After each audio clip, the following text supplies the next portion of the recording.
Please open in your learning workbook to page 132 and read along as we learn together. Graphing quadratic functions of vertex form.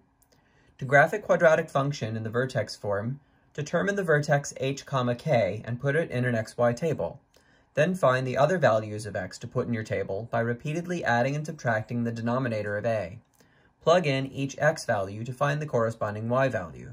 Finally, plot the points and draw the parabola. Often, you must also graph the axis of symmetry, the vertical dashed line whose equation is x equals h. Okay, just a few things about this paragraph. The first thing I would like to point out is it says the denominator of a.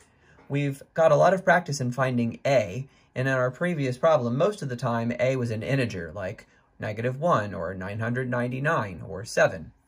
In all of those instances, a was not a fraction, but an integer can be written as a fraction. For example, let's say a was 3. Well, that would be the same as 3 over 1. So if a is 3, the denominator of a would be 1.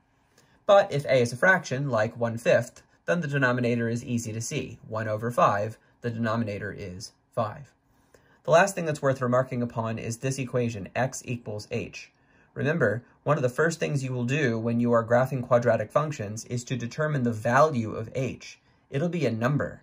So for example, the equation of your vertical dashed line, the axis of symmetry, will look like x equals 3, or x equals 5, or x equals 0, or whatever h happens to be for your problem.